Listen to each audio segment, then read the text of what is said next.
안녕하세요. 큐티라이프의 이대숙 목사입니다.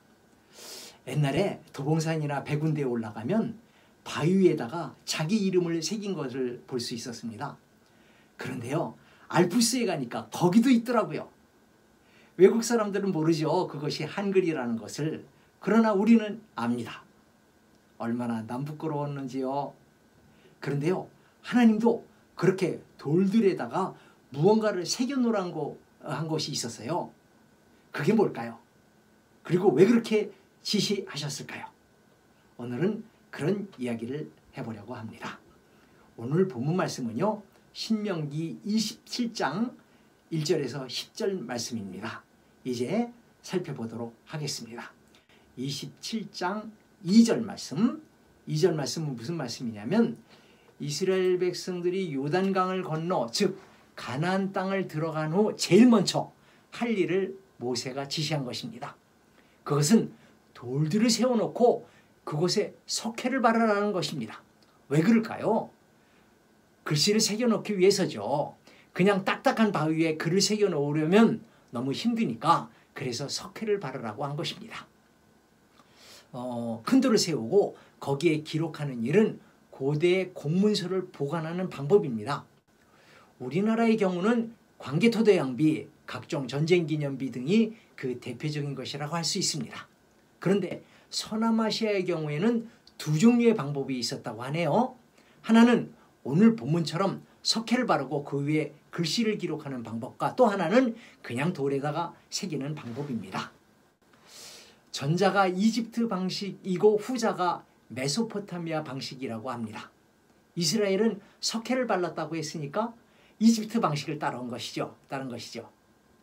아마도 그 이스라엘 백성들이 이집트에서 400년 동안 종살이 했으니까 그때 그런 기술을 익혔을 거라고 봅니다. 어쨌건 그 돌에다가 무엇을 기록하라고 했는데 그게 뭘까요? 그것이 3절 말씀입니다. 3절 말씀, 이 말씀은 무슨 말씀이냐면, 그 돌에다가 모든 율법을 기록하라는 말입니다. 율법은 613개 조항이 있습니다. 만약 그런 것들을 다 새겼다면 아마도 수많은 돌들을 세워야 했을 것입니다. 문제는 왜 그런 수고를 해야 하느냐, 그것입니다. 40년 광야 생활을 끝내고 드디어 가나안 땅으로 들어가니까 그것을 기념하기 위해서? 물론 그런 의미도 있을 것입니다. 그러나 그것보다 더 중요한 의미가 있으니, 그것은 하나님께서 약속을 지켰으니 이제는 너희들이 약속을 지킬 차례다 라는 것입니다. 즉 하나님께서 조상들에게 약속하신 대로 그들을 젖과 꿀이 흐르는 땅으로 들어가게 했잖아요. 그렇다면 이제는 이스라엘이 하나님의 모든 말씀을 읽고 지켜야 한다는 것이지요. 따라서 이 사건은요, 기념식이 아닙니다. 다시 계약을 체결하는 언약식입니다.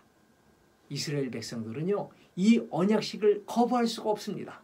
왜냐하면 하나님의 약속대로 그들이 가나안 땅을 밟고 있잖아요. 그렇다면 이제는 그들이 하나님의 약속을 지킬 때입니다. 곧 율법을 지켜야 되죠. 그런데요, 하나님은 돌을 또 하나 세우라고 하네요. 그것이 5절 말씀입니다. 5절 말씀, 이 말씀은 무슨 말씀이냐면, 이제는 돌을 세우지 말고 쌓으라는 것입니다. 왜냐하면 제단, 곧 하나님께 제사를 드리는 돌단을 만들어야 하기 때문이죠. 그런데 쇠연장을 쓰지 말라고 했네요. 다듬지 않는 돌로 제단을 만들라고 했네요. 그 이유는 장식된 제단에 마음을 빼앗기면 신령과 진정으로 하나님께 예배를 드릴 수 없기 때문입니다. 그런 것들은 전심전력으로 하나님께 나가는데 방해가 될 뿐이지요. 그러고 보면 성전을 너무나 치장해서는 안 될 것 같습니다. 오늘 본문 말씀의 결론입니다. 왜 하나님은 돌들에다가 말씀을 기록하라고 했을까요? 크게 두 가지라고 봅니다. 첫 번째는 너희는 하나님의 백성이라는 것입니다. 정체성을 확고히 하라는 말입니다. 두 번째는 아무리 좋은 하나님의 말씀이라도 듣고 지키지 않으면 아무 소용이 없다는 말입니다.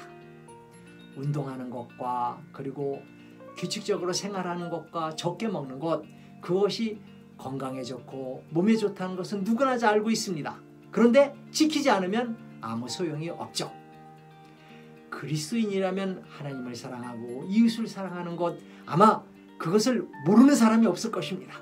그러나 행하지 않으면 아무 소용이 없죠.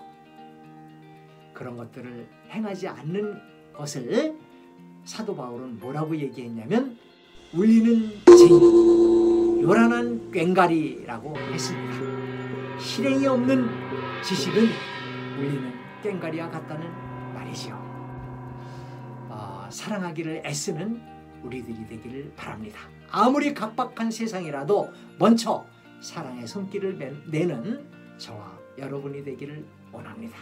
그것이 바로 돌에다가 하나님의 말씀을 기록하라는 이유입니다. 오늘은 여기까지. 다음에 봬요.